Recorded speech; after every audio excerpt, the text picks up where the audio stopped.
कक्षा 12 विषय राजनीति विज्ञान। हम पढ़ रहे हैं मूल अधिकार। हमने अब तक ये पढ़ा कि भारत के अंदर संविधान सभा ने संविधान निर्माण का कार्य किया है। संविधान सभा के सदस्यों ने संविधान निर्माण के समय इस बात को ध्यान में रखा कि हम भारतीय लोगों को, हम भारतीय नागरिकों को आज़ादी से पहले जिन समस्याओं का सामना करना पड़ा, आज़ादी के बाद में, स्वतंत्रता के बाद में उन समस्याओं का सामना नहीं करना पड़े। इन्हीं बातों को ध्यान रखते हुए भारत के संविधान में कुछ सुविधाएं, कुछ बातों का समावेश किया गया जिनको हम मूल अधिकार के नाम से जानते हैं। इन मूल अधिकारों को भारत के संविधान में शामिल करने का उद्देश्य यह था कि हम सभी भारतीय नागरिक इन मूल अधिकारों का उपयोग करके, इन मूल अधिकारों को काम में लेकर अपना जीवन उन्नत बनाए, अपना जीवन आगे की ओर बढ़ाने का कार्य करें। हमने मूल अधिकारों की आवश्यकता व महत्व के बाद अध्ययन किया था कि मूल अधिकारों की आवश्यकता क्या है और महत्व क्या है। मूल अधिकार जो हैं प्रत्येक व्यक्ति को सुरक्षा प्रदान करने का कार्य करते हैं। मूल अधिकार जो हैं शासन की स्वेच्छाचारिता पर रोक लगाने का कार्य करते हैं। मूल अधिकार हम भारत के लोगों को न्यायिक सुरक्षा प्रदान करते हैं। मूल अधिकार जो हैं वो लोकतंत्र के आधार स्तंभ हैं। मूल अधिकार जो हैं वो समानता स्थापित करने का कार्य करते हैं, समानता उपलब्ध कराने का कार्य, समानता देने का कार्य प्रदान करते हैं। भारत के संविधान में जब भारत का संविधान लागू किया गया उस समय मूल अधिकारों का समावेश इसमें किया गया था। संपत्ति का जो अधिकार है उसको बाद में मूल अधिकारों की श्रेणी से हटाकर कानूनी अधिकार की श्रेणी में शामिल कर दिया गया है। आज हम पढ़ेंगे भारत के संविधान में जो पहला मूल अधिकार है वो है समानता का अधिकार। समानता का जो अधिकार है उसका वर्णन भारत के संविधान में अनुच्छेद 14 से 18 के अंतर्गत किया गया है। भारत के संविधान के द्वारा भारत के नागरिकों को समान बनाया गया है। कैसे? कानून के समक्ष सभी नागरिक समान है। धर्म, मूल, वंश, जाति, लिंग और जन्म स्थान के आधार पर सभी को समानता प्रदान की गई है। अस्पृश्यता का अंत किया गया है, उपाधियों का अंत किया गया है। तो कुल मिलाकर कह सकते हैं कि भारत के संविधान में समानता स्थापित करने के लिए, भारतीय गणराज्य में समानता स्थापित करने के लिए विविध तरह की बातों का, विविध तरह के बिंदुओं का उल्लेख किया गया है। पहला है कानून के समक्ष समानता। भारत का संविधान यह कहता है कि भारतीय कानून सभी नागरिकों को एक समान दृष्टि से देखने का कार्य करेगा। किसी भी नागरिक में किसी भी तरह का कोई भेदभाव, किसी भी तरह का कोई अंतर करने का कार्य नहीं करेगा। सभी नागरिक भारतीय कानून के द्वारा समान समझे जाएंगे।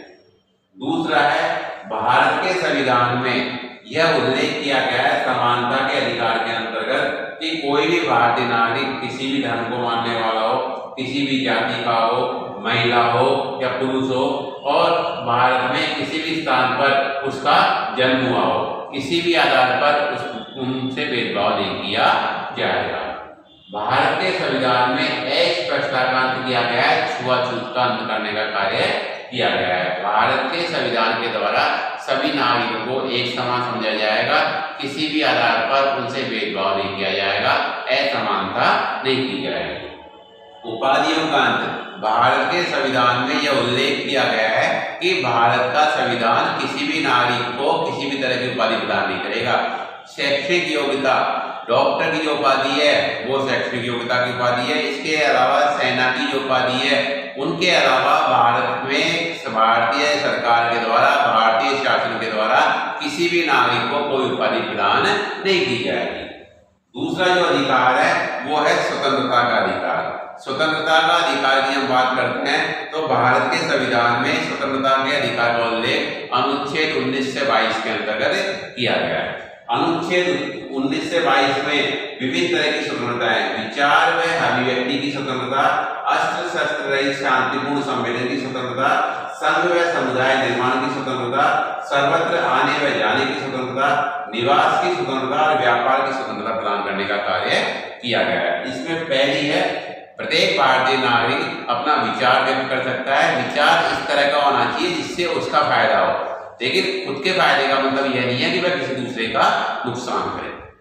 दूसरा है, कोई भी नागरिक भारतीय गणराज्य के किसी भी क्षेत्र में आ सकता है और जा सकता है, अस्त्र शस्त्र रख भी सकता है, लेकिन उन अस्त्र शस्त्रों के द्वारा किसी भी नागरिक को किसी भी तरह की हानि नहीं होनी चाहिए। आगे है, भारत के संविधान में संघ व समुदाय निर्माण की स्वतंत्रता है कि भारत के अंदर विभिन्न जो लोग हैं एक साथ इकट्ठे हो सकते हैं, अपना संगठन बना सकते हैं और संगठन बनाकर अपनी बात को सामने प्रस्तुत कर सकते हैं। सर्वत्र आने व जाने की स्वतंत्रता भारत के संविधान के द्वारा प्रदान की गई है।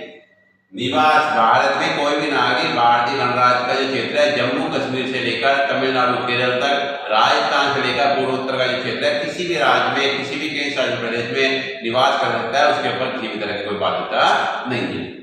आगे है, व्यापार की स्वतंत्रता। कोई व्यक्ति, कोई भारतीय नागरिक अपना जीवन उन्नत बनाने के लिए प्रत्येक रोजगार कर सकता है, प्रत्येक व्यापार कर सकता है, उसके ऊपर कोई प्रतिबंध नहीं है क्योंकि उसको यही व्यापार करना पड़ेगा। लेकिन व्यापार कानूनी रूप से सही होना चाहिए, कानूनी रूप से वो गलत नहीं होना चाहिए। आगे है कि यदि किसी नागरिक को, किसी व्यक्ति को पुलिस के द्वारा पकड़ा जाता है तो उसको अपने ऊपर जो आरोप लगाया गया है उससे पूर्ण रूप से मुक्ति का अधिकार दिया गया है। दोष सिद्धि से पहले वो अपने बचाव में तमाम तरह की बातें रख सकता है, वकील कर सकता है, कानूनी सहायता प्राप्त कर सकता है। जीवन में व्यक्तिगत स्वतंत्रता का संरक्षण कि आप चाहे किसी नागरिक को कितने भी अधिकार दे दिए जाए, सबसे अमूल्य जो है वो होता है व्यक्ति का जीवन। तो भारत का संविधान यह कहता है कि जीवन का जो अधिकार है प्रत्येक नागरिक को प्राप्त है। किसी भी नागरिक को यह अधिकार नहीं है, किसी भी शासन को यह अधिकार नहीं है कि वो किसी नागरिक के जीवन को नुकसान पहुंचाए। यदि किसी नागरिक के जीवन को किसी भी तरह का नुकसान होता है तो उसे सुरक्षा का प्रदान भारत के संविधान में प्रदान किया गया है। आगे बंदीकरण में संरक्षण। यदि किसी भी नागरिक को, किसी भी व्यक्ति को, आरोपी को किसी अपराध के लिए पकड़ा जाता है तो पुलिस के द्वारा उसको पकड़ने से पहले उसका अपराध बताना पड़ेगा कि आपको इस अपराध के लिए गिरफ्तार किया जा रहा है और उससे पूर्ण रूप से उसको संरक्षण दिया जाएगा। 24 घंटे के अंदर उसको न्यायाधीश के समक्ष पेश करना पड़ेगा और न्यायाधीश का जो आदेश होगा उसके अनुसार प्रशासन कार्य करेगा। ये हमने पढ़े समानता का अधिकार क्या होता है, स्वतंत्रता का अधिकार क्या है।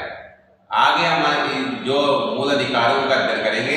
सभी बहनें गृह कार्य में प्रश्न करेंगी, स्वतंत्रता के अधिकार का वर्णन कीजिए। सभी बहनों को अपनी कॉपी में यह प्रश्न करना है।